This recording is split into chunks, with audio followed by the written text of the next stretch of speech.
আল্লাহ তাআলা কিয়ামতের কঠিন ময়দানে যেদিন স্বামী স্ত্রীকে চিনবে না, স্ত্রী স্বামীকে দেখে পালিয়ে যাবে, বন্ধু বন্ধুরে চিনবে না, পীর সাহেব মুরিদরে চিনবে না, মুরিদ পীর সাহেবরে চিনবে না, দলের কর্মী তার নেতারে চিনবে না, নেতা তার কর্মীরে চিনবে না, বন্ধু বন্ধুরে দেখে পালাবে। এই কঠিন মুহূর্তে সূর্যটা মাথার কাছে চলে আসবে, জমিনটা তামার জমিন হবে, আজকের জমিনের মতো নয়।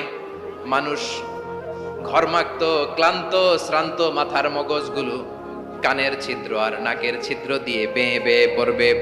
বিশ্বনবী ফরমান, ময়দানে 7 শ্রেণীর ব্যক্তিকে রব্বুল আলামিন তার আরশের নিচে ছায়া দিবেন। তার মধ্যে প্রথম শ্রেণীর ব্যক্তি হলো ইমামুন আদিল।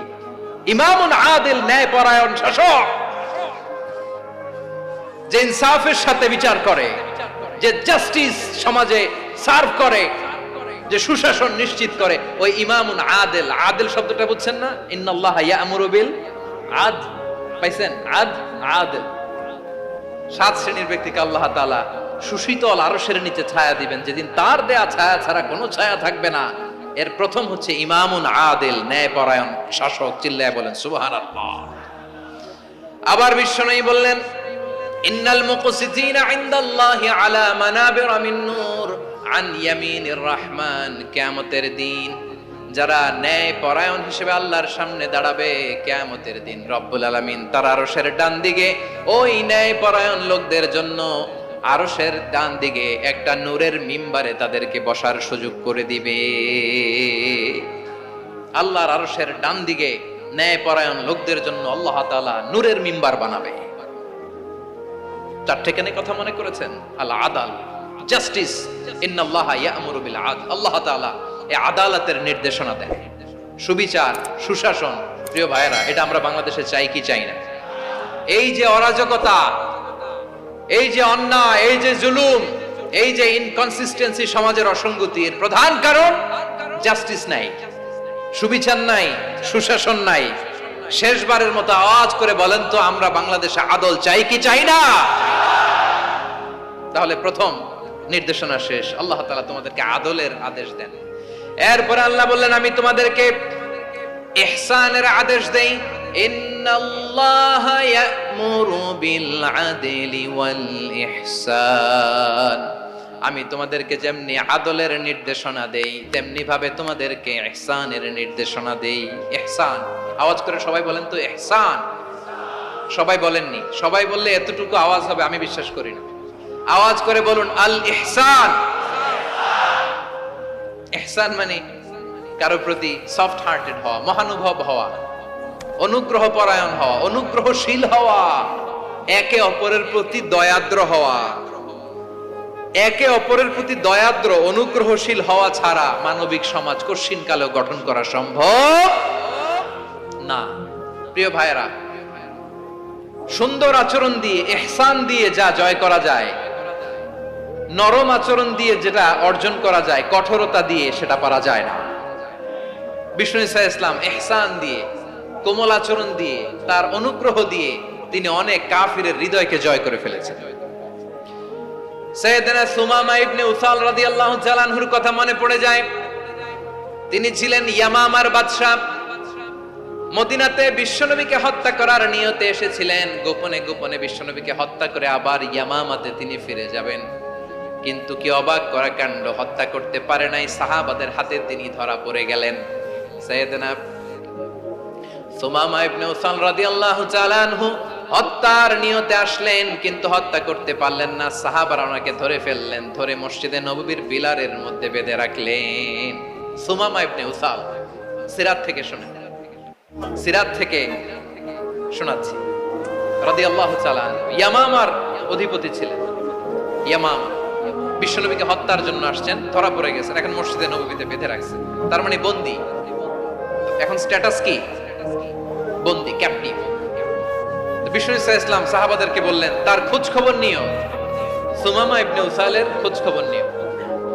সাহাবারা বলেন, ইয়া রাসূলুল্লাহ, আপনাকে হত্যা করতে এসেছে, তার তো কঠিন ক্যাপিটাল পানিশমেন্ট হওয়া দরকার, কঠিন শাস্তি হওয়া দরকার। বিশ্বনবী বললেন, না, আমি যেটা জানি তোমরা সেটা জানো না। তোমরা সুমামার সাথে ভালো আচরণ করো, বিশ্বনবী সুমামার কাছে গেলেন। প্রথম দিন যে তিনি কালেমার দাওয়াত দিলেন, ইমানের দাওয়াত দিলেন, ইসলামের দাওয়াত দিলেন, রিসালাতের দাওয়াত দিলেন, আখিরাতের দাওয়াত দিলেন।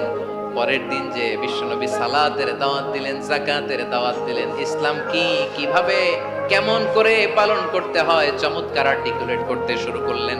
তন্ময় হয়ে সুমামা ইবনে উসাল রাদিয়াল্লাহু তাআলা আনহু বিশ্বনবীর কথাগুলো শুনতে আরম্ভ করলো।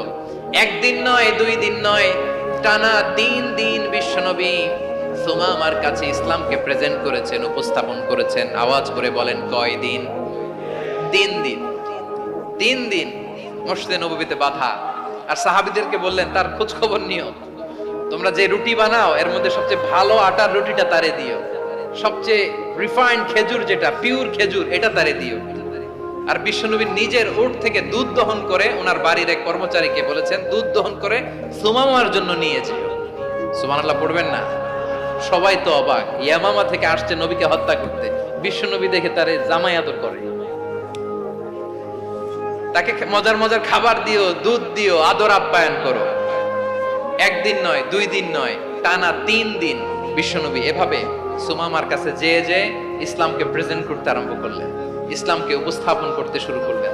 আর তাকে চমৎকার এন্টারটেইনমেন্ট, আপ্যায়ন দিতে আরম্ভ করলেন। টানা 3 দিন যখন ইসলামের দ্য বিউটিজ অফ ইসলাম, ইসলামের সুমহান বাণী, সৌন্দর্য তার কাছে উপস্থাপন শেষ, তাকে আপ্যায়ন শেষ, বিশ্বনবী বললেন সাহাবাদেরকে, যাও এবার সুমামার হাতের পায়ের রশি দুটো খুলে দাও। সাহাবারা বললেন, ইয়া রাসূলুল্লাহ, কি বলেন আপনি? ও তো হত্যাকারী, সুযোগ পায় নাই, আপনারে মারতে পারে নাই, ছেড়ে দিলে আবার ও আপনার উপর তলোয়ার নিয়ে ঝাঁপিয়ে পড়বে। নবী, এই সিদ্ধান্ত আপনি নিতে যাবেন না। বিশ্বনবী বললেন, যেটা বলেছি সেটা করো, সুমামার রশিগুলো ছেড়ে দাও, সুমামার হাতে পায়ের রশিগুলো যে তোমরা খুলে দাও। সাহাবারা তর্ক জুড়ে দিলেন, লা ইয়া রাসূলুল্লাহ, এমনটা করবেন না, তো ভয়ঙ্কর, ভয়ঙ্কর খুনি, কি জানি কি হয়ে যায়। বিশ্বনবী বললেন, না, তার হাতে পায়ের রশিগুলো খুলে দাও। সাহাবারা বিশ্বনবীর কথা মতো তার হাতে পায়ের রশিগুলো খুলে দিল। সুমামা মুহূর্তের মধ্যে মসজিদে নববী থেকে বের হয়ে ইয়ামামায় ফিরে না যে মসজিদে নববীর পাশে একটা খেজুর বাগান ছিল, সেখানে চলে গেলেন। সেখানে একটা ছোট্ট কুয়া ছিল, কুয়ার পানি দিয়ে তিনি গোসল করলেন। সুবহানাল্লাহ পড়েন। কুয়ার পানি দিয়ে গোসল করে মসজিদে নববীর সামনে এসে বিশ্বনবী এবং সাহাবাদের সামনে দাঁড়িয়ে সাব্বাবা উঁচু করে বললেন, আশহাদু আল্লা ইলাহা ইল্লাল্লাহ ওয়া আশহাদু আন্না মুহাম্মাদান আবদুহু ওয়া রাসূলুহু। আল্লাহু আকবার। আমি সাক্ষ্য দিচ্ছি আল্লাহ ছাড়া কোনো ইলাহ নাই, আর মুহাম্মদ আল্লাহ তাআলার প্রেরিত বান্দা এবং রাসূল। প্রিয় ভাইরা, ইহসান দিয়ে যা জয় করা যায়, কঠোরতা দিয়ে সেটা কঠিনকালেও জয় করা যায় না। আওয়াজ করে বলেন, ঠিক কি না? এবার সুমামা দাঁড়িয়ে বলে, ওগো নবী, আমি তো কালিমা পড়ে মুসলমান হয়ে গেলাম, এবার শোনেন, এই মুহূর্তের আগে আপনার চেহারার চাইতে নিকৃষ্ট কোনো চেহারা আমার কাছে ছিল না, কিন্তু শাহাদা পাঠ করার পরে আপনার চেহারার চাইতে উত্তম শ্রেষ্ঠ কোনো চেহারা আমার কাছে আর নাই। ও নবী, আজকের দিনের আগে ইসলাম ধর্মের যে নিকৃষ্ট অপছন্দনীয় কোনো ধর্ম আমার কাছে ছিল না, কিন্তু এই মুহূর্ত থেকে ইসলামের যে সেরা শ্রেষ্ঠ পছন্দনীয় কোনো ধর্ম আমার কাছে নাই। নবী গো, আজকের দিনের আগে মদিনার চাইতে অপছন্দনীয় নিকৃষ্ট কোনো শহর আমার কাছে ছিল না, কিন্তু এই মুহূর্তের পর থেকে মদিনার চাইতে কোনো শ্রেষ্ঠ শহর আমার জানা নাই।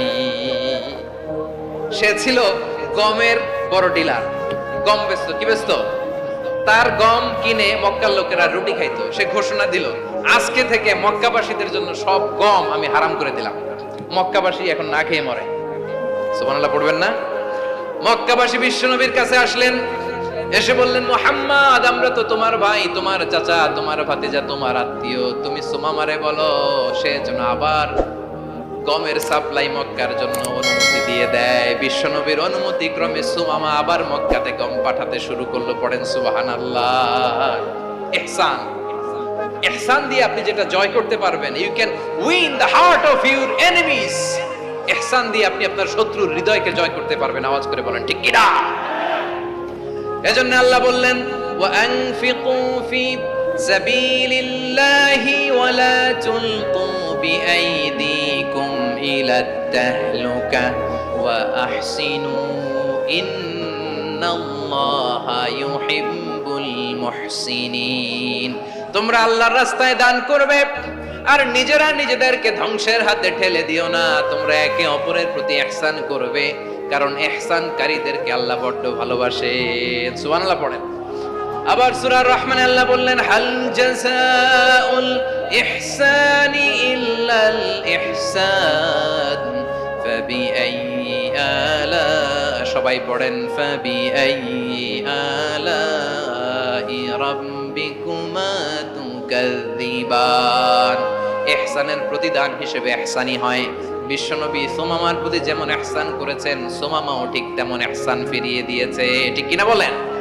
তাহলে এক নম্বরে হচ্ছে আদ ন্যায় বিচার দুই নম্বরে সবাই বলেন ইহসান সদাচরণ ইহসান দুই ধরনের প্রিয় ভাইরা ইহসান ফিল ইবাদা ইহসান ফিল মুআমালা ইহসান ফিল ইবাদা হচ্ছে একাগ্র অনুভবে ইবাদতে ডুব দেওয়া এর নাম ইবাদতের ইহসান সুবহানাল্লাহ পড়ো বিশ্বনবী বলেন ইহসান মানে কি জানো নাকি হাদিসে জিবরিলে সাইয়েদনা জিবরিল আলাইহিস সালাম বিশ্বনবীকে বললেন আখবিরনি আনিল ইহসান নবী আমাদেরকে বলেন ইহসান মানে কি বিশ্বনবী বললেন আনতা আবুদাল্লাহা কাআন্নাকা তারাহু ফাইন লাম তাকুন তারাহু ফাইন্নাহু ইয়ারাক ইহসান মানে হলো এমন ভাবে তুমি আল্লাহর সামনে নিজেকে উজাড় করে ইবাদত করবে তুমি ভাববে তুমি আল্লাহকে দেখতে পাচ্ছ আর এটা যদি ভাবা তোমার জন্য কঠিন হয়ে যায় অন্তত এতটুকু তুমি ভাববা যে আল্লাহ তোমাকে দেখতে পাচ্ছেন ঠিক কিনা বলেন আমার বীর চট্টলার ভাইয়েরা কেউ যেটা দেখে না সেটা দেখে কে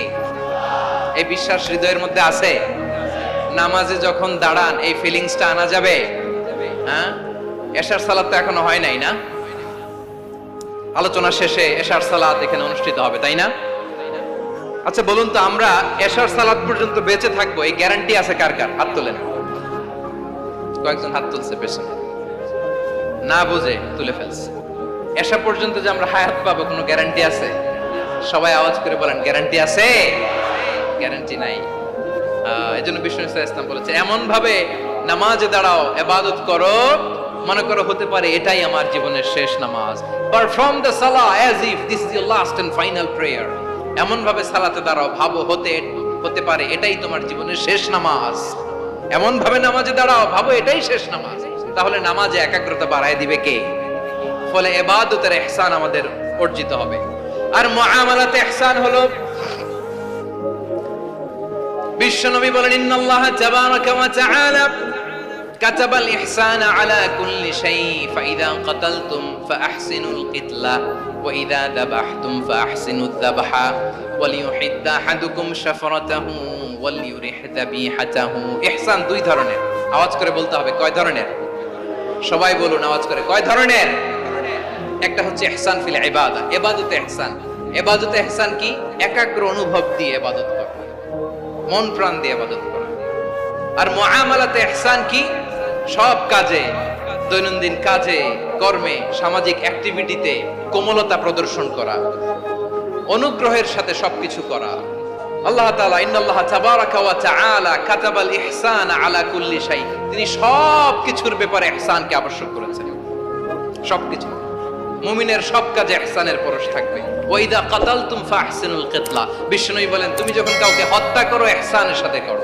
সুবহানাল্লাহ পড়বেন না যখন হত্যা করো তখনও ইহসানের সাথে আচ্ছা হত্যা করব আবার ইহসান আসবে করতে করে তো মেরেই ফেলবো আমি আল্লাহ ও ভাই একজন খুন করেছে খুনি রাষ্ট্রীয় আইনে তার শাস্তি হয়েছে ডেথ পেনাল্টি মৃত্যুদণ্ড এখন মৃত্যুদণ্ড দেখে আপনি যেমনি মন চায় তেমনি মারবেন লোকটারে ওর নাক কেটে ফেলতে পারবেন ওর কান কাটতে পারবেন ওর চোখ উপড়ে ফেলতে পারবেন আপনি যেমন মন চায় তার অঙ্গহানি করা যাবে না ইহসানের সাথে তাকে হত্যা করবে সুবহানাল্লাহ this is Islam this is the true essence of Islam ওয়া ইযা যাবাহতুম ফাহসিনুয যাবহা যখন জবাই করবে তখনও ইহসানের সাথে জবাই করব জবাই ওইখানেও নাকি ইহসান আচ্ছা কুরবানির দিন আমরা পশুগুলোরে কি করি বলেন সবাই আওয়াজ করে জবাই মানে তো এটারে মেরেই ফেলতেছি একটু পরে তো টুকরো টুকরো করে গোশতগুলো খাবো এটা তো খাবো এটা তো মেরেই ফেলবে বিষ্ণু বলে না জবের মধ্যেও মুমিনের জবের ভেতরেও ইহসানের পরশ থাকা চাই। যখন জবাই করবে প্রাণীটাকে হাত পা টাইট করে বেঁধে নাও, ছুরিটাকে শার্পেন করে নাও, ধারালো করে নাও, যাতে অল্প সময়ে জবাইটা হয়ে যায়, প্রাণীটা যাতে কম কষ্ট পায়। সুবহানাল্লাহ পড়ে। দিস ইজ কল্ড ইহসান। ইহসান আল্লাহ তাআলা যেমনি আদলের আদেশ করেছেন, ন্যায় বিচার জাস্টিস এনশিওর করতে বলেছেন, সমাজে ইহসানের ব্যবহার, ইহসানের অনুশীলন তিনি করতে বলেছেন। এজন্য মুমিনের প্রতিটি কাজে, আমার চট্টগ্রামের ভাইয়েরা আমার দিকে তাকান, খেয়াল করে শুনুন, মুমিন জীবনের প্রতিটি কাজে ইহসানের পরশ থাকা চাই। আমরা যেন আমাদের পরিবারের প্রতি ইহসান করি, আমরা যেন আমাদের কর্মচারীদের প্রতি ইহসান করি, আমরা যেন আমাদের কলিগদের প্রতি ইহসান করি, আমরা যেন আমাদের ভাইদের প্রতি ইহসান করি। মুমিন জীবনের প্রতি কাজে ইহসানের পরশ থাকার দরকার আছে না নাই? কথা বুঝতে পেরেছেন? তাহলে আল্লাহ তাআলার তিনটা আদেশ ছিল, কয়টা গেল? ভুলে গেছে, ভুলে গেছে চট্টগ্রাম। তিনটা আদেশের মধ্যে কয়টা বললাম? প্রথমে কি ছিল? আদল। 2 নম্বরে, 3 নম্বরে রব্বুল আলামিন বললেন ওয়া ইতাইদিল কুরবা, নিকটাত্মীয়দেরকে দান করো। নিকট আত্মীয়দেরকে দাও, যারা তোমাদের ব্লাড কানেকশনের আত্মীয় তাদেরকে তোমরা দাও।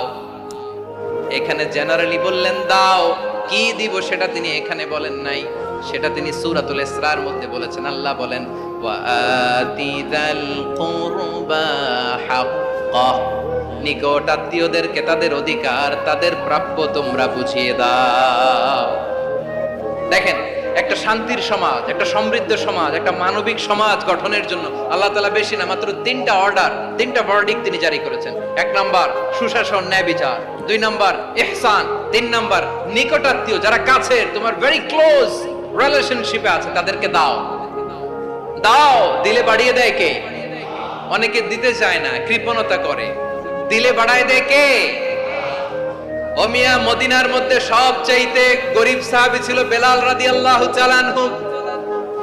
ওনার এন্টায়ার অ্যাসেট, সম্পদের পরিমাণ কতদূর জানেন? একটা লুঙ্গি। বেলাল রাদিয়াল্লাহু তাআলা আনহু, ওনার টোটাল ওয়েলথের এস্টিমেশন হচ্ছে মাত্র একটা লুঙ্গি। একটা লুঙ্গি, টোটাল ওয়েলথ এস্টিমেশন, টোটাল সম্পদের পরিমাণ বেলাল রাদিয়াল্লাহু তাআলা আনহুর কি ছিল? কথা বুঝে নাই বোধহয়। কি ছিল? ওই বেলাল রাদিয়াল্লাহু তাআলা আনহুকে বিষ্ণু ইসলাম বলেছেন আনফিক ইয়া বেলাল, ও বেলাল তুমিও দাও। ওয়ালা তাখশা মিন যিল আরশি ইখলালা, আরশের অধিপতির তো কোনো ঘাটতি নাই, তুমি দিলে ওই আল্লাহ তোমারে বাড়ায় দিবে। এজন্য আমার প্রিয় ভাইয়েরা, দিলে কমে না, দিলে বাড়ে। অনেকে ধরে রাখে, নতুন কিছু নিতে পারে না, হাত দিয়ে যেটা ধরে রেখেছেন এটা দিয়ে দেন, বড় একটা ধরার সুযোগ পাবেন। জোরে বলেন ঠিক কিনা? ধরেন 5 কেজি ওজনের একটা ধরে রাখছেন, এখন 10, এটা না ছাড়লে 10 কেজি ধরতে পারবেন আপনি? আচ্ছা, 10 কেজির জিনিস একটা আছে হাতে, ওইটা যদি ছেড়ে দেন তাহলেই না 15 কেজি ধরতে পারবেন। কথা বলেন ঠিক কিনা? তাহলে দিলে বাড়িয়ে দেয় কে? রব্বুল আলামিন বললেন 3 নাম্বার আদেশ হলো তোমাদের প্রতি সমাজটারে কেমন করে মানবিক সমাজ, সুন্দর সমাজ গড়বা। 3 নাম্বার আদেশ হলো ওয়া আতিদাল কুরবা হাক্কা, নিকটাত্মীয়দেরকে তাদের প্রাপ্য বুঝিয়ে দাও। এই নিকটাত্মীয়দেরকে তাদের অধিকার বুঝিয়ে দেওয়া, প্রাপ্য বুঝিয়ে দেওয়াতে আমাদের গাফলতি আছে না নাই? চট্টগ্রামে নাই? মাশাআল্লাহ আছে, আছে। অনেকে দেখবেন অনেক আল্লাহওয়ালা, তাহাজ্জুদ গুজার, সেজদা দিতে দিতে কপালে কালো দাগ ফেলে দিছে, সে তার বোনের হকটা আদায় করে নাই। আছে না নাই? হ্যাঁ, এখানেও আছে। সর্বনাশ। অনেক বড় হাজী সাহেব, বিশাল লম্বা দাড়ি, ছেলেরে সব দিয়ে দিছে, মেয়েরে কিছু দেয় নাই, মেয়ের হক আদায় করে নাই। আছে না নাই? এই হাজী সাহেবেরা, এই আল্লাহওয়ালারা কিয়ামতের ময়দানে আটকে যাবে। আপনি অন্যের অধিকার নষ্ট করেছেন, তাদের রাইটস কে ভায়োলেট করেছেন। এজন্য আল্লাহ তাআলা বলেন, কারো অধিকার যদি কেউ নষ্ট করে, ওই সমাজটা মানবিক সমাজ কঠিন কালেও হতে পারে না। এজন্য 3 নম্বর আল্লাহ বললেন ওয়া ইতাইদিল কুরবা, নিকটাত্মীয়দেরকে দাও। কি দিবা? তাদের অধিকার দিয়ে দাও, বোনের অধিকার বুঝিয়ে দাও, মেয়ের অধিকার বুঝিয়ে দাও, ফুফুর অধিকার বুঝিয়ে দাও। দেখবেন অনেক মায়েরা ছেলের পাতে মুরগির রান দেয়, মেয়ের পাতে দেয় মুরগির ঠ্যাং। এরকম আছে না নাই? ছেলেরা কি দেয় মুরগির, মেয়ের পাতে কি দেয়? তো মেয়ের কি মুরগির রান খেতে মনে চায় না? মনে চায় না? এমনটা করা যাবে না। নিকটাত্মীয়দেরকে অধিকার দিয়ে দাও, নিকটাত্মীয়ের সাথে সুসম্পর্ক রাখো। আদেশটা কার? এজন্য প্রিয় ভাইয়েরা, জীবনে যদি বারাকা অর্জন করতে চান, নিকটাত্মীয়দের সাথে সুসম্পর্ক রাখতে হবে, তাদের জন্য উপহার পাঠাতে হবে। বিশ্বনবী বলেন, লা ইয়াদখুলুল জান্নাতা কাতে, যে ব্যক্তি আত্মীয়তার সম্পর্ককে ছিন্ন করে দেয়, সে কঠিন কালেও আল্লাহর জান্নাতে ঢুকবে না। আপনি কি এটারে সহজ হাদিস মনে করছেন? এটা সহজ কথা? আপনি ভাবছেন আপনার নামাজ আপনারে বাঁচাতে পারবে, আপনার রোজা বাঁচাতে পারবে, আপনার তাহাজ্জুদ আপনারে বাঁচাতে পারবে? অধিকার নষ্ট করলে কিছুই আপনারে বাঁচাতে পারবে। এজন্য নিকট আত্মীয়দেরকে দিতে হবে বেশি বেশি। বিশ্বনবী বলেন, ইন্না সাদাকাতা আলাল মিসকিনি সাদাকা ওয়া আলা যির রাহিমি ইসনাতান সাদাকাতুন ওয়া সিলা। মিসকিনরে দান করলে শুধু দানের সওয়াব হয়, নিকট আত্মীয়কে দান করলে দুইটার সওয়াব হয়, সাদাকার সওয়াব হয়, আবার আত্মীয়তার বন্ধন অটুট রাখার সওয়াব হয়ে যায়। আবার বিশ্বনবী বললেন, মান সাররাহু আইয়ুবসাতা লাহু ফি রিজকিহি ওয়া ইউনসা লাহু ফি আসারিহি ফালইয়াসিল রাহিমা। যে ব্যক্তি তার রিজিকের প্রশস্ততা চায় আর হায়াতে বরকত চায়, সে যেন তার আত্মীয়ের সাথে সুসম্পর্ক রাখে। আমার প্রিয় চট্টলার ভাইয়েরা, আমাদের রিজিক বাড়ুক, এটা আমরা চাই কি চাই না? সবাই চান? হ্যাঁ, আমাদের রিজিকে প্রশস্ততা আসুক, চাই কি চাই না? আমাদের হায়াতে বরকত আসুক, আমরা চাই কি চাই না? এই দুইটা যদি চান, তাহলে নিকট আত্মীয়দের সাথে সুসম্পর্ক রাখবেন, পারবেন? তাহলে সমাজটারে মানবিক সমাজ বানায় দিবে কে? তিনটা আদেশ চলে গেল। কয়টা? আওয়াজ করে বলেন। এক নম্বরে কি ছিল? দুই নম্বরে, তিন নম্বরে নিকট আত্মীয়দেরকে দান। আপনাদেরকে আরো শোনার আগ্রহ আছে? আপনাদের মনোযোগ আছে না গেছে? কষ্ট হচ্ছে না? মাশাআল্লাহ, মাশাআল্লাহ। তাকবীর পড়ুন, লিল্লাহি তাকবীর।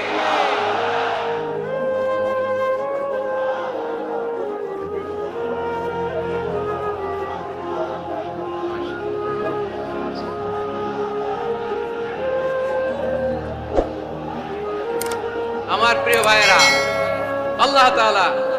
আল্লাহ তাআলা তিনটা জিনিসের যেমনি আদেশ করেছেন, অনুরূপভাবে তিনটা বিষয় তিনি বারণ করেছেন, নিষেধ করেছেন। ওগুলোর কাছেও যাওয়া যাবে। শুনবেন। রাব্বুল আলামিন বলেন, ওয়ায়ানহা আনিল ফাহশাই ওয়াল মুনকারি ওয়াল বাগি। আমি যেমনি তিনটি বিষয়ে আদেশ করলাম, অনুরূপভাবে তিনটি বিষয়ে বারণ করলাম, নিষেধ করলাম। আমার এক নাম্বার নিষেধাজ্ঞা হলো অশ্লীলতার প্রতি। ফাহশা, ওয়ায়ানহা আনিল ফাহশা। আল্লাহ তাআলা অশ্লীলতাকে নিষেধ করেছেন। কোন জিনিসকে? সবাই বলুন, কোন জিনিসকে? যত ধরনের, যত টাইপের, যত ক্যাটাগরির অশ্লীলতা হতে পারে, সব অশ্লীলতাকে হারাম করেছেন কে? ফাহশা মানে কি? কথায়, কাজে, আচরণে, কমেন্ট, ফেসবুকের কমেন্টসে যত ধরনের নোংরামো আছে, যত ধরনের অশ্লীলতা আছে, এটাকে আরবিতে বলে ফাহশা। এটাকে কি বলে? রাব্বুল আলামিন বলেন, কুল ইন্নামা হাররামা রাব্বিয়াল ফাওয়াহিশা মা যাহারা মিনহা ওয়া মা বাতান। ও নবী, আপনি বলে দেন, আমার রব প্রকাশ্য, অপ্রকাশ্য, স্পষ্ট কিংবা অস্পষ্ট, দৃশ্যমান কিংবা অদৃশ্যমান সব অশ্লীলতাকে হারাম করেছেন। সব ধরনের অশ্লীলতা হারাম, সব ধরনের। আল্লাহ তাআলা আমাদেরকে অশ্লীলতা থেকে বাঁচান, অশ্লীলতা থেকে তিনি আমাদেরকে হেফাজত করুক। পড়েন আমিন। এবার বলেন, আমাদের সমাজে অশ্লীলতা আছে না নাই? চট্টগ্রামে নাই? আমি কই নাই, ওনারা বলে আছে। দেখছেন, আমি সামহাও বাঁচায় দেওয়ার ট্রাই করতেছি, ওনারা বলে আছে। অশ্লীলতা নানা ভাবে, নানা নামে, নানা মোড়কে আমাদের সমাজে আছে না নাই? সংস্কৃতির নামে, ফ্যাশনের নামে, বিনোদনের নামে, উপন্যাসের নামে, কনসার্টের নামে অশ্লীলতা আছে না নাই? আপনি দেখেছেন কনসার্টগুলোর অবস্থা? এই যে আতিফ আসলাম যে আসছে আমাদের দেশে, তারপর কে কে আসছে, আমাদের তরুণ তরুণীরা, আমাদের যুবক যুবতীরা, আমাদের জেনজিরা, কি অবস্থা ওইখানে, হ্যাঁ? কি অবস্থা? কে বাঁচাবে ওদের? কে রক্ষা করবে ওদের ইমানের, ওদের চরিত্রের হেফাজতের গ্যারান্টি কে দিবে? কনসার্টের নামে অশ্লীলতা আছে না নাই? ছেলে মেয়ে একে অপরকে জড়ায় ধরতেছে, একে অপরকে চুমু খাচ্ছে প্রকাশ্যে, দিবালোকে, গণমানুষের সামনে। আল্লাহ তাআলা এই অশ্লীলতা থেকে আমাদেরকে বেঁচে থাকতে বলেছেন, বেঁচে থাকতে বলেছেন। রূপালী জগতের নামে অশ্লীলতা আছে না নাই? এই টার্মটা আপনারা জানেন না? রূপালী জগৎ কি জগৎ? আসলে কি রূপালী জগৎ না অন্ধকার জগৎ? আমার বোনেরা, আপনাদেরকে যে কি বলে তারা বুঝায়, রূপালী জগৎ শুনেই আপনি ভরকে যাবেন না। রূপালী জগতে যে নারী যত বেশি উলঙ্গ, সে নাকি তত বেশি সাহসী। জানেন? বলে এটা একটা সাহসী নারী, খুব সাহসী পদক্ষেপ তার। যত বেশি শরীর থেকে কাপড় নামাতে পারবে, যত বেশি বস্ত্রহীন হয়ে নিজেকে প্রেজেন্ট করতে পারবে, সে নাকি তত বেশি সাহসী। আমার চট্টলার ভাইয়েরা, শয়তানের প্রথমে এজেন্ডা ছিল বনি আদমকে বস্ত্রহীন করা। সে আদম এবং হাওয়া আলাইহিস সালামকে নিষিদ্ধ গাছের ফল খাইয়ে তাদেরকে বস্ত্রহীন করেছে। এই জামিনেও সে আমাদেরকে বস্ত্রহীন করতে চাইবে। এই রূপালী জগতের নামে তারা এটা করে। আমার প্রিয় বোনেরা, আপনি জানেন না আপনার দাম কত? ওরা আপনাদেরকে বিজ্ঞাপনের সস্তা পণ্য বানাতে চায়। ওরা আপনাদেরকে ওদের ভোগের লিপসার টুলস বানাতে চায়। ওরা আপনাদেরকে দিয়ে ওদের খায়েশ পূরণ করতে চায়। এটা আপনাদের জন্য মোটেও ডিগনিটি নয়, এটা আপনাদের জন্য সম্মান নয়। আপনার সম্মান শালীনতায়, আপনার সম্মান হেজাবে, আপনার সম্মান ভদ্রতায়, আপনার সম্মান আপনার ডিসেন্ট পোশাকে। পোশাক বলে দেয় এই নারীটা ভদ্র না অভদ্র। পোশাক বলে দেয় এই মেয়েটা কোন ঘরের মেয়ে। আওয়াজ করে বলেন ঠিক কিনা? আপনি জানেন না আপনারা এই সস্তা পণ্য বানায়, ভোগের পণ্য, বিলবোর্ডে আপনাকে উলঙ্গ করে উপস্থাপন করে। এই অশ্লীলতার সাথে ইসলামের কোনো সম্পর্ক। এজন্য আল্লাহ বলেন, আমি অশ্লীলতাকে হারাম করেছি। অশ্লীলতাকে হারাম করার প্রথম কারণ হলো এর মাধ্যমে মানবতাকে অপমানিত করা হয়। কারণ মানুষের সম্মান মানুষের পোশাকে। মানুষ যখন পোশাকহীন হয়ে যায়, বস্ত্রহীন হয়ে যায়, তার সম্মান কমে যায়। ঠিক কিনা? অশ্লীলতাকে হারাম করার প্রথম কারণ হচ্ছে মানুষ মানুষকে অপমান করে। একটা নারী, সে তো সম্মানিত। নারী যে কত সম্মানিত, নারীর এটা বুঝেই নাই। বিশ্বনবী বলেন, আদ-দুনিয়া কুল্লুহা মাতা ওয়া খায়রু মাতা'আদ দুনিয়াল মারআতুস সালিহা। আমার বোনেরা, 5টা প্যান্ডেলে আপনারা এলইডিতে আমার আলোচনা শুনছেন, আমি জানি। আপনাদের এই গর্ভ যে কত দামি আপনি জানেন না। আপনার পেট থেকেই আসবে আগামী দিনের সালাহুদ্দিন আল আইয়ুবী। আপনার পেট থেকেই আসবে অনাগত দিনের ইমাম মাহদী আল মুনতাযর। আপনার পেট থেকেই আসবে অনাগত দিনের ফয়সাল, ওয়াসিম, মুগ্ধ, আবু সাইদের মতো বীর যোদ্ধা।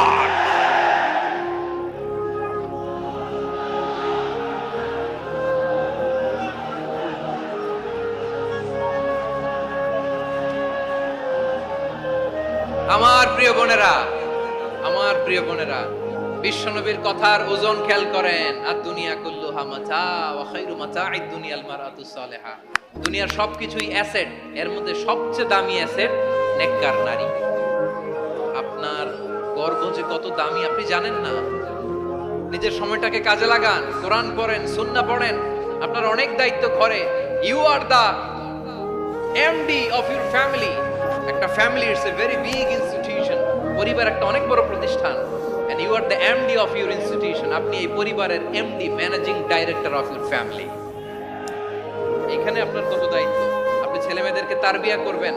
আপনি আপনার স্বামীর জন্য ঘরটারে জান্নাতের নীর বানাবেন। আপনার জন্য জান্নাতের ডুপ্লেক্স বাড়ি ওইখানে তৈরি করে রাখবে কে?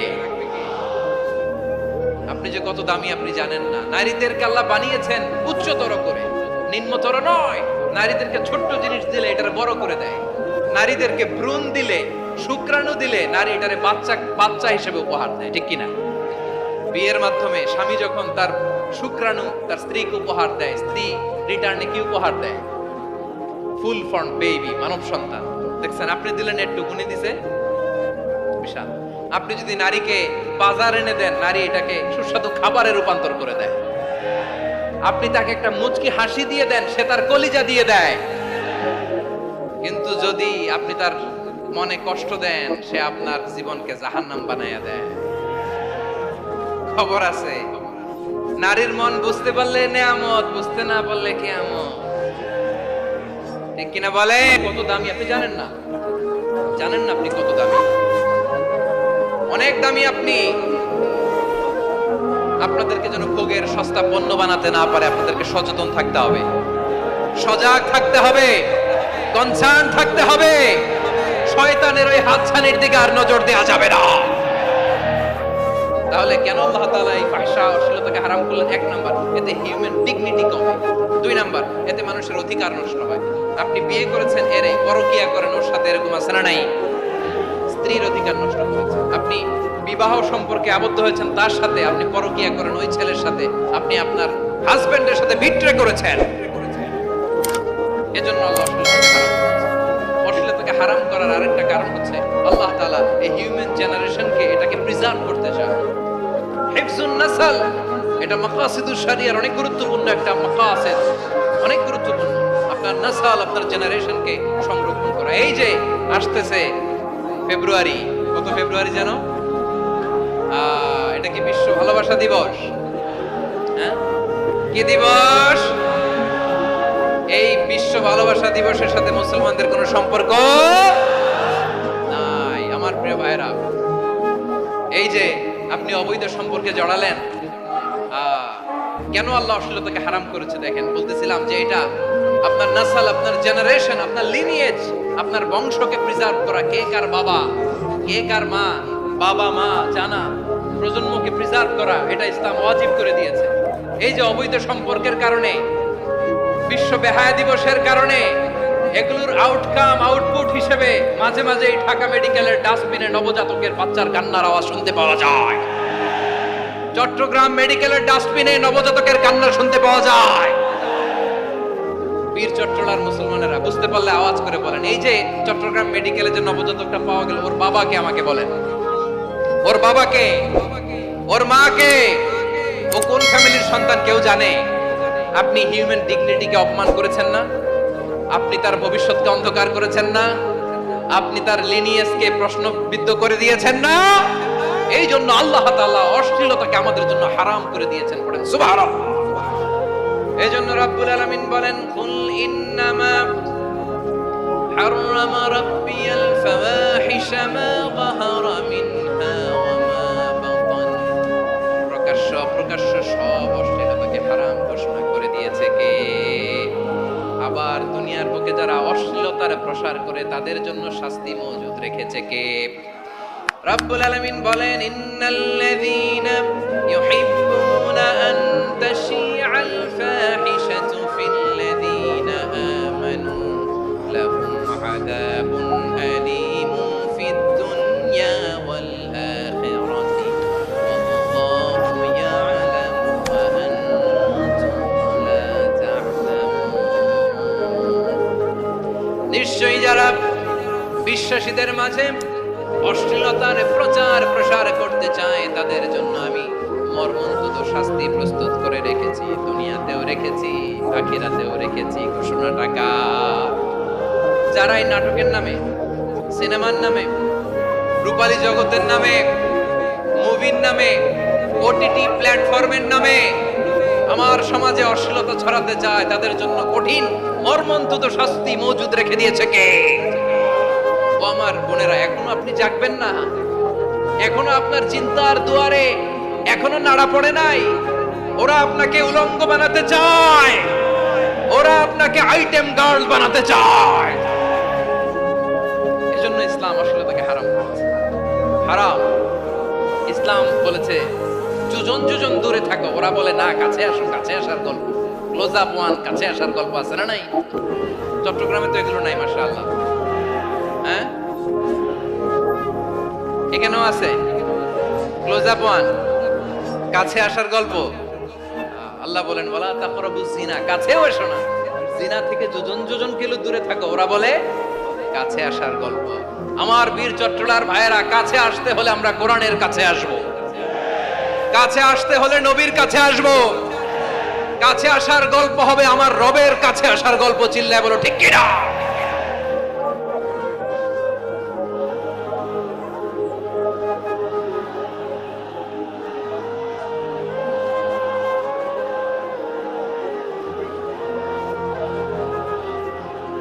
বসুন বসুন আমার ভাইয়েরা। তাহলে অশ্লীলতার সাথে আমাদের কোনো সম্পর্ক? সবাই বলতে পারেননি, আওয়াজ করে বলুন, অশ্লীলতার সাথে আমাদের কোনো সম্পর্ক? আমরা এই সমস্ত ক্লোজ আপ ওয়ান, কাছে আসার গল্পের প্রোগ্রামে যাব?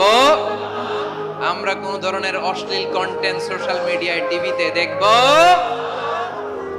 কি যুগ যে আমরা কাটাচ্ছি আপনি কল্পনা করতে পারবেন না। পর্ন ইন্ডাস্ট্রি, নারী পুরুষের বস্ত্রহীন যুগল দৃশ্য, এটাকে দিয়ে ওরা কোটি ডলারের ইন্ডাস্ট্রি বানিয়েছে। পুরো মানব ইতিহাসে এরকম জঘন্য সময় মানব ইতিহাস পার করে নেয়। পর্ন এটা ইন্ডাস্ট্রি হয়ে গেছে। আমাদের এই যুবকগুলো, জেনজিগুলো, ওদের চরিত্র বাঁচাবে কি করে? কেমন করে হেফাজত করবে ওদের এই মূল্যবান চরিত্র? আমার প্রিয় ভাইরা, এই অশ্লীলতার দ্য লেটেস্ট ভার্সন হচ্ছে LGBTQ, শরীফ থেকে শরীফা। শুনছেন আপনারা? দেখতে পুরুষ, আসলেই পুরুষ, সুস্থ একজন পুরুষ, 4 সন্তানের বাবা, বলে আমি মনে মনে নারী। দেখতে নারী, সুস্থ নারী, আসলেই সে দিব্যি একজন নারী, বলে আমি মনে মনে পুরুষ। সবচেয়ে ভয়ঙ্কর অশ্লীলতার সবচাইতে লেটেস্ট ভার্সন হচ্ছে এই ট্রান্সজেন্ডারিজম। সুস্থ পুরুষ তার বায়োলজিক্যাল গ্রোথকে হরমোন দিয়ে স্টপ করে দিয়ে সে সার্জারি করে নারী হতে চায়, সুস্থ নারী পুরুষ হতে চায়। পুরুষ পুরুষের প্রতি সেক্সুয়ালি আকর্ষণ বোধ করে, এটা লূত আলাইহিস সালামের কওমের মধ্যে ছিল। এটাকেও আল্লাহ কোরআনে ফাহিশা বলেছেন। ওয়ালুতান ইয ক্বালা লিকওমিহি আতাতুনাল ফাহিশাতা মা সাবাকাকুম বিহা মিন আহাদিম মিনাল আলামিন। লূত আলাইহিস সালাম বললেন, তোমরা কি এমন এক অশ্লীল কার্যক্রমে ডুব দিলে নাকি যেটা গোটা বিশ্বের কেউ কখনো করে নাই, তোমরাই প্রথম করেছো? পড়েন নাউযুবিল্লাহ। এই পশ্চিমের এই রোগ আমার দেশে যেন আসতে না পারে, আমাদের সজাগ থাকতে হবে। প্রিয় ভাইরা, চিল্লায় বলেন ঠিক কি না? পশ্চিমের অবস্থা ভয়ঙ্কর। পাশ্চাত্যে, আমি যুক্তরাষ্ট্রে ছিলাম অনেকদিন, কয়েক মাস, বিভিন্ন স্টেটে ঘুরেছি। গার্ডিয়ানরা উদ্বিগ্ন, ছেলে মেয়েদেরকে, ছোট্ট ছেলে মেয়ে, ওদেরকে জিজ্ঞেস করে, তুমি how do you feel right now inside yourself? তুমি ভিতরে ভিতরে কেমন ফিল করো? তোমার কি ছেলে ছেলে লাগে না মেয়ে মেয়ে লাগে? আচ্ছা বলেন, এই ছোট্ট বাচ্চাটাও কি এগুলো জেন্ডার অ্যাসাইনমেন্ট বলতে এগুলো কিছু বুঝে? এইভাবে মিসগাইড করা হচ্ছে। কৌতূহল বশত ছোট্ট ছেলে যদি বলে আমার তো মেয়ে মেয়ে লাগে, তখন বলে যে না তুমি মেয়ে, ছেলে না। মা বাবা বাধা দিলে ওকে আলাদা গভর্নমেন্ট হাউসে নিয়ে যাবে। ভয়ঙ্করতম অবস্থা। আমরা একটা সময় শুনতাম যে হুজুর আমার ছেলেটা খুব ভালো, হাফেজে কোরআন, আল্লাহওয়ালা। হুজুর আমার ছেলে দাড়ি রাখছে, আল্লাহওয়ালা। হুজুর আমার ছেলে 5 ওয়াক্ত সালাত জামাতের সাথে পড়ে, তার মানে আল্লাহওয়ালা। পশ্চিমে যে আমি কি শুনছি জানেন? ওরা বলে হুজুর আমার ছেলেটা ইউনিভার্সিটির একটা মেয়ের সাথে প্রেম করে, ও খুব আল্লাহওয়ালা, হুজুর দোয়া করবেন। এর কারণ ওদের কাছে আল্লাহওয়ালার ক্রাইটেরিয়া হচ্ছে হুজুর আমার ছেলেটা আরেক ছেলেরে পছন্দ করে নাই, আমার মেয়েটা আরেক মেয়েকে ভালোবাসে নাই, এজন্য আমার ছেলেটা আল্লাহওয়ালা, হুজুর ওর জন্য একটু দোয়া করে দিয়েন। কি চ্যালেঞ্জ ওরা ফেস করতেছে। ওনার ছেলে যে আরেক ছেলেরে বিয়ে করবে না, এটাতেই উনি খুশি যে আলহামদুলিল্লাহ আমার ছেলেটা একটা মেয়েরে ভালোবাসে, আমার মেয়েটা একটা ছেলেরে ভালোবাসে, মানে এটা খুব আল্লাহওয়ালা। নাউজুবিল্লাহ পড়তে পারলেন না? এজন্য অশ্লীলতার সাথে আমাদের কোনো সম্পর্ক। রব্বুল আলামিন বলেন ওয়ায়ানহা আনিল ফাহশাই ওয়াল মুনকারি ওয়াল বাগি তিনটা জিনিসকে আমি নিষিদ্ধ করলাম। এক নাম্বার হলো ফাহশা, অশ্লীলতা। দুই নম্বরে হলো মুনকারের সমস্ত মন্দ কাজ। আপনাদের মনোযোগ আছে না? শেষ করে দিব? আর 2-1 মিনিট শুনবেন? আচ্ছা বলি তাহলে, আর 2-1 মিনিট। তাহলে নিষেধাজ্ঞা জারি করেছেন তিনটা জিনিসের উপর। এক নাম্বার কি? ফাহশা, অশ্লীলতা। দুই নাম্বার মুনকার। মুনকার মানে হচ্ছে যত মন্দ কাজ, খারাপ কাজ, বাজে কাজ, এটার বলে মুনকার। এটার কি বলে? আপনারা পড়ছেন না, তা'মুরুনা বিল মা'রুফি ওয়া তানহাউনা আনিল মুনকার। ভালো কাজের আদেশ, সৎ কাজের আদেশ, অসৎ কাজের নিষেধ। মুনকার, মুনকার হচ্ছে মানুষের স্বাভাবিক বিবেক বোধ যেটাকে খারাপ বলে, ওইটাই মুনকার। পৃথিবীর সব আসমানি গ্রন্থ যেটাকে খারাপ বলেছে, মানুষের স্বাভাবিক বিবেক বোধ যেটাকে খারাপ বলেছে, এগুলো সব মুনকার। যেমন ইফতিজিং, এটা কি ভালো না খারাপ? মজুদদারি, খাদ্যে ভেজাল দেওয়া, ওজনে কম দেওয়া, মাছে ফরমালিন মিশানো, চাঁদাবাজি, টেন্ডারবাজি, দখলবাজি, এগুলো আমাদের স্বাভাবিক বিবেকেই বলে এগুলো খারাপ, এগুলো হচ্ছে মুনকার। আল্লাহ তাআলা এই মুনকার থেকে আমাদেরকে বেঁচে থাকতে বলেন। আর শয়তান এই মুনকারের প্রতি আমাদেরকে উদ্বুদ্ধ করে। আল্লাহ তাআলা বললেন, ইয়া আইয়ুহাল্লাযীনা আমানু লা তাত্তাবিউ খুতুওয়াতিশ শাইতান ফাইন ওয়া মান ইয়াত্তাবি' খুতুওয়াতিশ শাইতানি ফাইন্নাহু ইয়া'মুরু বিল ফাহশাই ওয়াল মুনকার। আল্লাহ বললেন, ও আমার গোলামেরা শোনো শোনো, ও আমার বিশ্বাসী বান্দারা খবরদার, তোমরা কশিনকালেও শয়তানের পদাঙ্ক অনুসরণ করবে না, কারণ শয়তান তোমাদেরকে অশ্লীলতা এবং মন্দ কাজের দিকে উদ্বুদ্ধ করে। আমাদের কাজ হচ্ছে শয়তান আমাদেরকে যেদিকে নিতে চায় আমরা তার উল্টা দিকে যাব, ঠিক কিনা বলে? শয়তান এই মন্দ কাজকে আমাদের কাছে বিউটিফাই করে, চাকচিক্যময় করে আমাদের সামনে উপস্থাপন করে। এজন্য আল্লাহ বলেন মুনকারকে থামাতে হবে, মুনকার প্রতিরোধ করতে হবে। মুনকার প্রতিরোধের দায়িত্ব শুধু আমাদের নাকি? শুধু আপনার খতিব সাহেবের, ইমাম সাহেবের, নাকি মুসলিম উম্মার সবার? আওয়াজ করে বলুন, মুনকার অসৎ কাজ প্রতিরোধের দায়িত্ব কার? রাব্বুল আলামিন বলেন, কুনতুম খায়রা উম্মাতিন উখরিজাত লিন-নাসি তা'মুরুনা বিল মা'রুফি ওয়া তানহাউনা আনিল মুনকার। তোমাদেরকে শ্রেষ্ঠ জাতি করে জমিনের মধ্যে আবির্ভূত করা হয়েছে, যাতে করে তোমরা জমিনের ভেতরে সৎ কাজের আদেশ করতে পারো আর অসৎ কাজের নিষেধ করতে পারো। উম্মাহ কুনতুম খায়রা, তাহলে গোটা উম্মার দায়িত্ব, এটা বুঝতে পারছেন তো? আচ্ছা, আরো নিচে আসেন। এরপরে আল্লাহ বললেন, শুধু উম্মাহ না, এই জমিনের রাজত্ব আমি যাদের হাতে দেই, এই জমিনের মালিক আমি যাদেরকে বানিয়ে দেই, যাদেরকে আমি সরকারের দায়িত্ব দেই, তাদেরকেও মুনকারের প্রতিরোধের দায়িত্ব দিয়েছে কে? আল্লাহ বলেন, যারা ক্ষমতার মসনদে বসেছে তাদেরকে 4 দফা কর্মসূচি আমি আল্লাহ দিলাম। আওয়াজ করে বলেন, কয় দফা? আল্লাহ বলেন, আল্লাযীনা ইম্মাক্কান্নাহুম ফিল আরদি আকামুস সালাতা ওয়া আতাউস যাকাতা ওয়া আমারু বিল মা'রুফি ওয়া নাহাউ আনিল মুনকার ওয়া লিল্লাহি আকিবাতুল উমুর। যারা এই জমিনের উত্তরাধিকার হয়েছে তারা 4 দফা কর্মসূচি নিয়ে সামনে আগাবা। সালাত কায়েম করবা, যাকাত আদায় করবা, সৎ কাজের আদেশ দিবা, অসৎ কাজ থেকে মুনকার প্রতিরোধ করবা। আদেশটা কার? আমার প্রিয় চট্টলার ভাইরা, পুরো উম্মার দায়িত্ব মুনকার প্রতিরোধ করা, সরকার প্রধানের দায়িত্ব মুনকার প্রতিরোধ করা। এরপর আল্লাহ বলেন, প্রতিটা ফ্যামিলির যিনি প্রধান সিইও বাবা, প্রত্যেক বাবারও দায়িত্ব এই মুনকার প্রতিরোধ করা। আওয়াজ করে বলেন ঠিক কিনা? যেমনটি সাইয়েদনা লুকমান আলাইহিস সালাম ওনার কলিজার টুকরা সন্তানকে আদেশ করেছেন, ইয়া বুনাইয়া আকিমিস সালাতা ওয়া'মুর বিল মা'রুফি ওয়ানহা আনিল মুনকার। পড়েন সুবহানাল্লাহ। বাবা ছেলেকে সবক দিচ্ছে। কে সবক দিচ্ছে? কাকে? লুকমান আলাইহিস সালাম ছেলেকে বলতেছে, ওরে আমার কলিজার টুকরা সন্তান, ওরে আমার বাছা, নামাজ কায়েম করবা, সৎ কাজের আদেশ দিবা, আর মুনকার প্রতিরোধ করবা, অসৎ কাজ, সমাজ থেকে খারাপ কাজকে ঝেঁটে বিদায় করে দিবা। তাহলে দেখেন আমি স্টেপ বাই স্টেপ নামলাম। পুরা উম্মার দায়িত্ব, জমিনের উত্তরাধিকারী আল্লাহ যাদেরকে বানিয়েছেন সরকার, তাদের দায়িত্ব, প্রতিটি ফ্যামিলির প্রধানের দায়িত্ব। এরপরে বিশ্বনবী বলেন সচেতন প্রতিটি মুসলিমের দায়িত্ব সমাজ থেকে মুনকারকে উৎখাত করা। বিশ্বনবী বলেছেন মান রাআ মিনকুম মুনকারান ফালিয়ুগাইয়িরহু বিয়াদিহি ফাইন লাম ইস্তাতি ফাবিলিসানিহি ওয়া ইন লাম ইস্তাতি ফাবিকলবিহি ওয়া যালিকা আযআফুল ঈমান।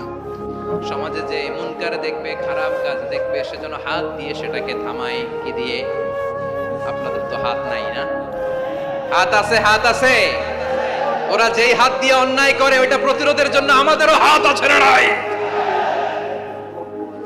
থামাতে হবে, থামাতে হবে।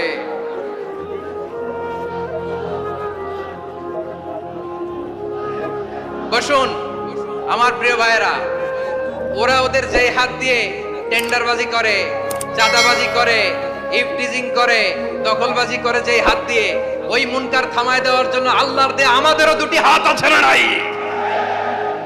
আমাদেরও হাত আছে। থামাইতে হবে, থামাইতে হবে, হিম্মত করতে হবে। আমার প্রিয় ভাইরা, না থামালে আমরাই ডুববো শেষমেশ। আমাদের বাঁচার জন্য হইলেও থামাইতে হবে। রব্বুল আলামিন বলেন ওয়াত্তাকু ফিতনাতাল লা তুসিবান্নাল্লাযীনা যালামু মিনকুম খাসসা। ও আমার গোলামেরা, ওই আযাবকে ভয় করো যে আযাব যখন আমি জমিনের বুকে পাঠাই শুধু জালেমদেরকেই মারি না, আলেমদেরকেও মারি। আযাব যখন আসে তখন শুধু জালিমই মরে না, আলেমও মরে। জানেন মুসা আলাইহিস সালামের পায়ে একবার একটা লাল পোকা কামড় দিয়েছে, লাল পিঁপড়া। লাল পিঁপড়া কামড় দিলে খুব আরাম লাগে না? কি লাগে? হ্যাঁ, জ্বলে না? লাল একটা পিঁপড়া কামড় দিছে, তো উনি রেগে মেগে পাশি দেখে লাল পিঁপড়ার বাসা পা দিয়ে ডলে মুছে সবগুলো পিঁপড়া মেরে ফেলছে। এই ঘটনাটা আল্লাহ ঘটিয়েছেন, এজন্য মুসা আলাইহিস সালাম ছিলেন কালিমুল্লাহ, সরাসরি আল্লাহর সাথে কথা বলতেন। তিনি আল্লাহকে জিজ্ঞেস করেছিলেন, আল্লাহ তুমি যখন কোন জনপদে আযাব পাঠাও, শাস্তি দাও, ওখানকার শুধু জালেমরাই তো মরে না, ভালো মানুষগুলাও মরে, তো আযাব দিবা মুশরিকদের উপর দিবা, অবাধ্যদের উপর দিবা, ভালো মানুষগুলারে মারো কেন? আল্লাহ বললেন, মুসা তোমার যে কামড় দিছিল পায়ের মধ্যে পিঁপড়া, কয়টা পিঁপড়া? জোরে বলেন। একটা পিঁপড়া, তো সবগুলারে মারলা কেন? রেগে মেগে পুরো পিঁপড়ার বাসা ভেঙে মেসাকার করলা কেন? এই মুসা, আমি যখন অ্যাকশনে যাই, আমি যখন শাস্তি দেই, তখন এত বাস বিচার করা হয় না, বাস বিচার করা যায় না। যখন অ্যাকশনে যাওয়া হয় ওইটা ডাইরেক্ট অ্যাকশন হয়ে যায়। চিল্লায় বলো ঠিক কি না? এজন্য আমাদের বাঁচার জন্য হলেও এই পাপ থামাতে হবে, এই শয়তানের অট্টহাসি থামাতে হবে, অন্যায় অপরাধ সমাজ থেকে আমাদের থামাতে হবে। কারণ আযাব আসলে ওরাও মরবে, আমরাও মরব। একটা জাহাজ 2 তলা, আপনি আছেন 2য় তলায়। শুনতেছেন? শুনতেছেন? জাহাজ কয় তলা? আপনি কোন তলায়? 2য় তলায়। নিচের তলার কিছু লোক জাহাজের তলা ছিদ্র করতে আরম্ভ করছে। কি ছিদ্র করতেছে? আচ্ছা, জাহাজের তলা ছিদ্র করলে তলা দিয়ে কি ঢুকে? এখন আপনি যদি বলেন আমার কি, আমি তো 2 তলায়, আমার কি, আমি তো সেফ, আমি তো সেফ জোন, আমি তো ভালো আছি, আমি তো ভালো আছি, ওরা ছিদ্র করে ওরা মরবে। আসলে কি শুধু ওরা মরবে, নাকি তলা ফুটো হলে ভিতরে পানি ঢুকলে আপনারও শরীর সমাধি হবে? তলা দিয়ে যখন পানি ঢুকবে, জাহাজ ঢুকলে আপনিও মরবেন। এজন্য নিজে মরার আগে ওই পাগলগুলোর নিচতলায় যে থামাতে হবে। চিল্লায় বলেন ঠিক কি না? এজন্য আল্লাহ বললেন মুনকার প্রতিরোধের দায়িত্ব সমাজের টপ টু বটম সবার। পুরোম্মার দায়িত্ব, সরকার প্রধানের দায়িত্ব, প্রতিটি ফ্যামিলির প্রধান বাবার দায়িত্ব। বিশ্বনবী বললেন প্রতিটি সচেতন মুসলিমের দায়িত্ব। এজন্য মুনকার প্রতিরোধ করার দরকার আছে না নাই?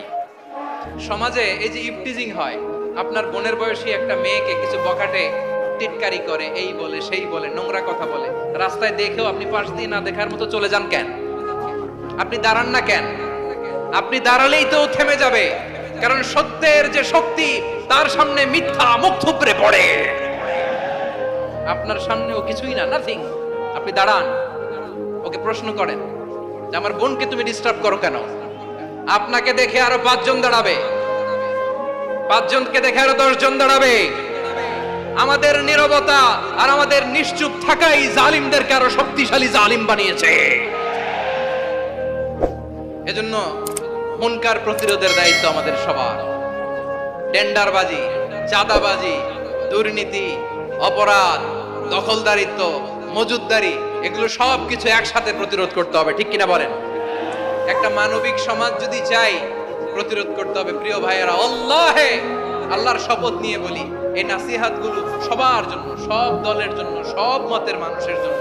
আমরা কোনো দলের প্রতি মানুষকে ডাকি না, আমরা ডাকি ইসলামের দিকে। সব দলের, সব মতের, সব মানুষদেরকে আমরা আহ্বান জানাই, আসুন আমরা একটা সুন্দর সমাজ বিনির্মাণ করি।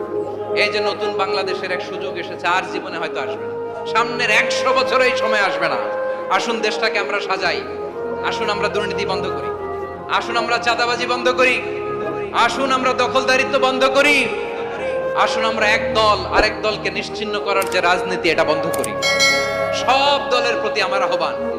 আমি কিছুদিন আগে একটা নিউজ দেখলাম, ওই যে লন্ডনে বসে জনাব তারেক রহমান সাহেবকে আমি ধন্যবাদ দিতে চাই। উনি সংবাদ শোনা মাত্রই ওনার দলের অনেক চাঁদাবাজকে উনি বহিষ্কার করেছেন। I do appreciate.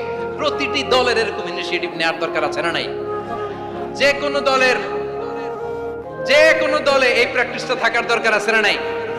চাঁদাবাজদের সাথে আপনারা নিজেদেরকে মুক্ত ঘোষণা করবেন যে এরা আমার দলের কর্মী হতে পারে না।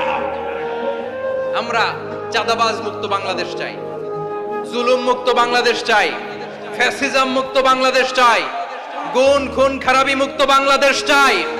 আমরা নতুন ভোরের বাংলাদেশ চাই। ওই বাংলাদেশ পাওয়ার জন্য মুনকার প্রতিরোধে, অন্যায় প্রতিরোধে যদি বাঘের বাচ্চার মতো, আবু সাইদের মতো 2 হাত উঁচু করে, বুককে টান টান করে প্রসারিত করে দাঁড়াতে হয়, রাজি আছো মুসলমান? কারা কারা রাজি? আল্লাহকে হাত দেখিয়ে প্রতিজ্ঞা করো।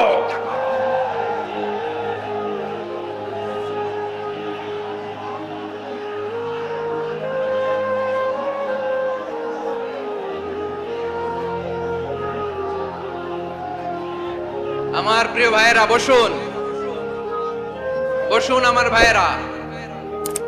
রাব্বুল আলামিন বলেন, ওয়ায়ানহা আনিল ফাহশাই ওয়াল মুনকারি ওয়াল বাগি ইয়াইদুকুম লাআল্লাকুম তাযাক্কারুন। বসুন।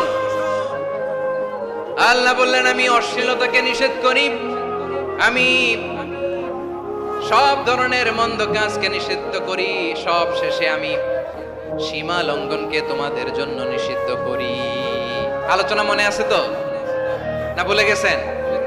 নিষিদ্ধ করেছেন কয়টা জিনিস?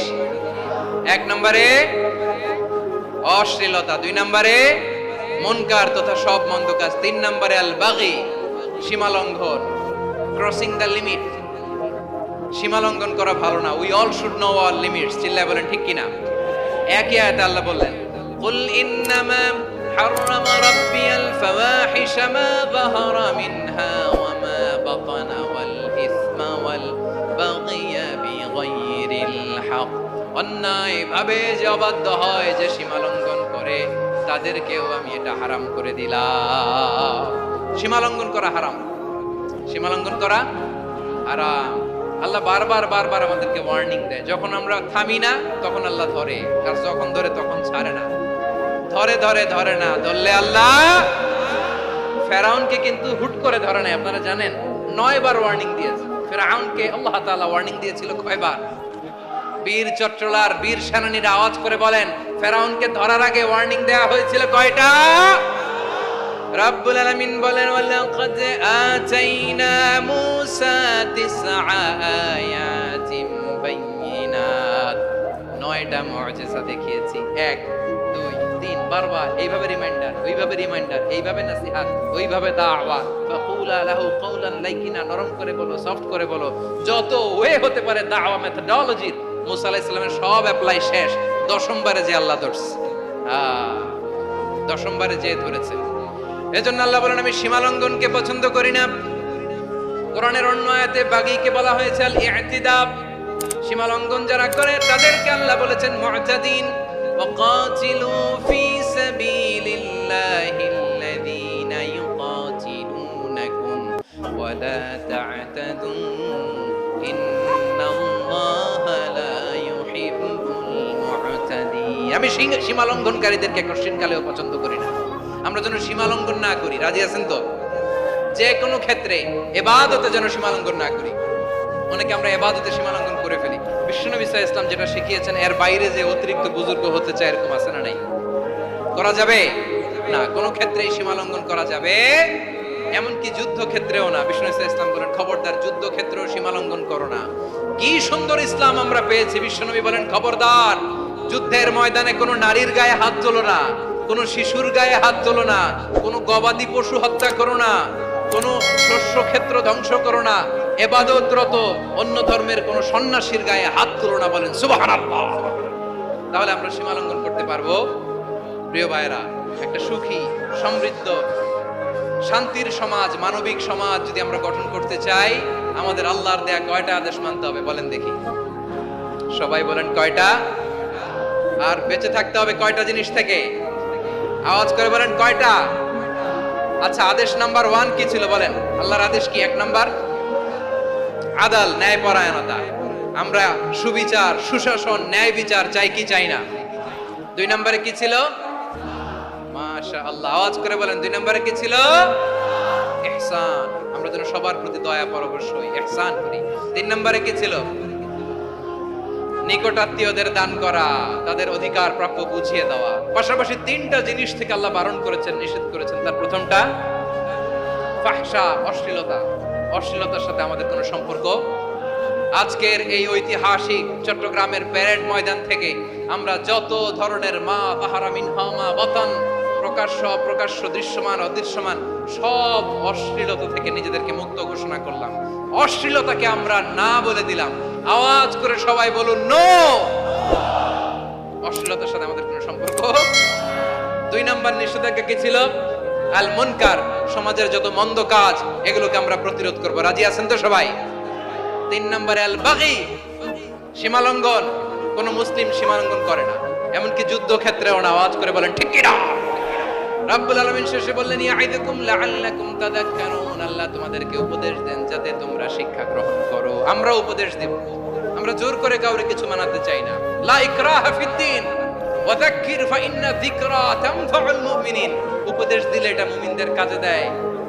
লাস্তা আলাইহিম বিমুসাইতির ইন্নামা আনতা মুযাক্কির। নবী হে, আপনি রিমাইন্ডার দাতা, আপনি উপদেশ দিবেন। আমরাও বিশ্বনবীর এই হাদিসগুলো থেকে, কোরআনের আয়াত থেকে রিমাইন্ডার, এই কথামালা বাণীবাহক হিসেবে এই বাণীগুলো আপনাদের সাথে কাছে পৌঁছে দিলাম। আমরা আল্লাহ তাআলার কাছে প্রার্থনা করি, আল্লাহ আমরা যেন আদল দিয়ে আমাদের সমাজকে গঠন করতে পারি। আল্লাহ আমরা যেন ইহসান করতে পারি, আমরা যেন নিকটাত্মীয়দের দান করতে পারি। আল্লাহ যত ধরনের অশ্লীলতা, অনাচার, মন্দ কাজ, সীমালঙ্ঘন, অবাধ্যতা থেকে যেন আমরা বেঁচে থাকতে পারি। আল্লাহ তাআলা আমাদের সবাইকে কথাগুলো বোঝার ও আমল করার তৌফিক দান করুন। হাযা মা ইনদি ওয়াল ইলমু ইনদাল্লাহ আলাইহি তাওয়াক্কালতু ওয়া ইলাইহি উনীব। প্রিয় ভাইরা, আমি আপনাদের সবার জন্য দোয়া করি, আপনারাও আমার জন্য দোয়া রাখবেন। আমাদের পাশেই আছেন আমাদের সকলের শ্রদ্ধাভাজন, আমাদের মুরব্বী আওলাদে রাসূল আনোয়ার হোসেন তাহের জাবির আল মাদানী হাফিজাহুল্লাহ ওয়া রাআ। সবাই বসুন। উঠবেন না, কেউ উঠবেন না। উঠলেন কেন? উঠলেন কেন? প্যারেড ময়দানের প্রোগ্রাম তো এরকম হইতে পারবে না। বসুন, এটা আল্লামা সাঈদীর স্মৃতি বিজড়িত মাহফিল। বসুন, বসুন। এই মাহফিলের আদব আছে। বসুন, বসুন। সুশৃঙ্খল ভাবে আমরা আখির মোনাজাতে অংশগ্রহণ করব।